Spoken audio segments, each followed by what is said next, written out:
Айварс Луцис довольно охотно вступил в переписку с нами. Признается, что его мало кто любит в Латвии, признается, что по-прежнему искренне гордится тем, что Гирт Валдис Кристовскис до сих пор полностью разделяет его взгляды. Слуцис был готов рассказать о своих беседах с главой МИДа в ту же секунду, но стал остерегаться вести эти разговоры на своей работе в клинике.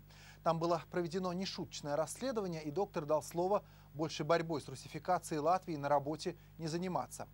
Ну а остальное вы сами сейчас услышите. Это эксклюзив службы новостей телеканал ТВ5. Hello, am I speaking to Mr. Aivars Lucis? Jā, speaking. Labvakar, te no Rīgas trauca no Latvijas Andrejs Mamikins, kurš jums rakstīja e-pastu. Te ir rīts. Jūs man rakstījāt, ka jūs tagad grāsaties kaut kādu rakstu arī uzrakstīt un vēlāk publicēt. Tā ir? Jā, tātad jums nedēļā. Un tas daudz paskaidros.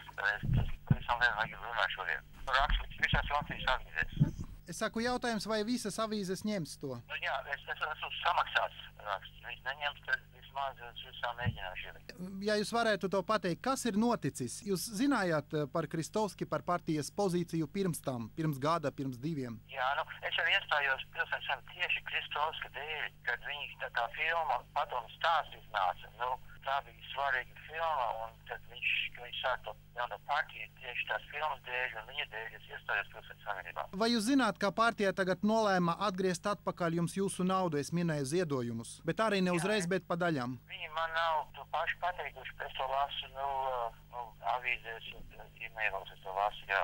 Kāda ir jūsu attieksme, ka tas ir pareizi, ka jūs it kā ziedojat partijai, tagad partija met atpakaļ tā kā, es nezinu, kaulu suņiem vai kā jūsu naudu atpakaļ? Ko to teikt? Īsti, ka es nedzīvoju Latvijas, tikai man vienīgā sakara ir caur e-pastiem, un man jau daudz draugu tur nav, un arī dombiedri tikai daži. Lielākā daļa man vienmēr kritizē, tad, arī, ko viņi dzird.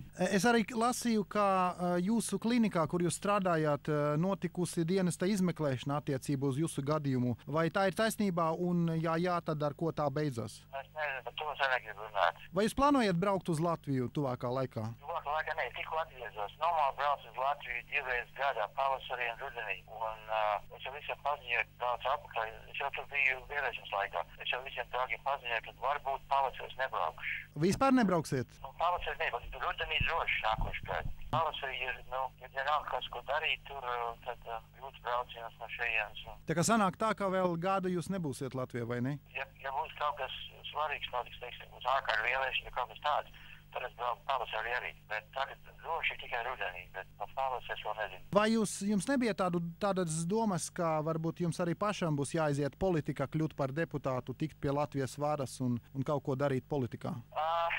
Nē, īstenībā. Es jau, es tikai Latvijā esmu bijis 5-6 nedēļas gadā, 20 gadus, un es par tādām lietām nezinu. Ja man kāds par to runāt nopietni, tad es domātu, ka šim neviens to nav darīt. Ko jums nozīmē Latvijā? Ko jums nozīmē šis vārds? Tā ir dzimtene, es jau domāju. Es visu rietumos domāju, ka tas nāc daudz savādāk. 91. gadā, kad es Latvijā bija daudz, un mums domāju braukt atpakaļ, bet uz Latviju, kā tagad ir ļoti, es redzēju, ka Paigli ir labs piemērs tam. Viņi taču bijuši Latvijā ilgu laiku, un tagad paziņoja, ka vēl saprat uz Ameriku, tādā, ka viņas meita dēļ, un meita brauc prom no Latvijas, ka tā ir par daudz pārkrīvas tagad, nav latviska. Tādēļ es arī neviezos. Tā jau man ir. Vai tikai, Krievu tautības cilvēku, vai varbūt vēl kaut kas traucē Latvijā? Viss tas korupcija un Krievu valoda tagad pabeigs, tas ir vairāk un vairāk pat salīdzināt ar 90. sākumu. Un arī korupcija, kad nav godīgi cilvēki augstās pozīcijās Latvijā. Sakiet, jūs tiešām nevarētu vienādi ārstēt latviešus un krievus, vai tas ir vienkārši neveiksmīgi pateikta frāze bija? Par to jums jāgaida 2 nedēļas. Kad būs uzrakstīts jūsu raksts? Rakstā būs, jā. Tā ir tikai teorētiska lieta, kas nekad neesmu to mēģinājis. Bet jums gadījās sniegt medicīnisko palīdzību krieviem Amerikā? Nekāds problēma nav. Kāpēc tas skandāls, jūsuprāt, Latvijā sacēlies dēļ šīs frāzes par krieviem latviešiem un to ārstēšanu? Es domāju, ka tas ir ne pēc mani, bet pēc Kristovski. Ko viņš jau rakstīja, viņš jau saprot labāk. Kā es saprotu, tas ir, ko es vācīju, tā atmaksas Kristovski par to filmu Madonas stāstu un arī tie slikti Latviju tā partija. Es jau visu nesaprotu no politikas. Tas ir reiz pēc viņu galveno vārdu. Es domāju, kad sasniedz centrs un Krievi un Kremlis domāju, viņam būs labi, viņi sasniegs vairāk šīs vēlēšanās, tā būs tāpat kā Rīgas domē, kad sasniedz centrs kopā ar tiem oligārkiem, Ķēlu un Švesaru, kopā dabūs paņems varu, tāpat kā Rīgas domē. Tad es neiznācu, tad viņi dusmīgi. Tagad viņam pirmā dienā gan bija darbā. Tas turpināsies.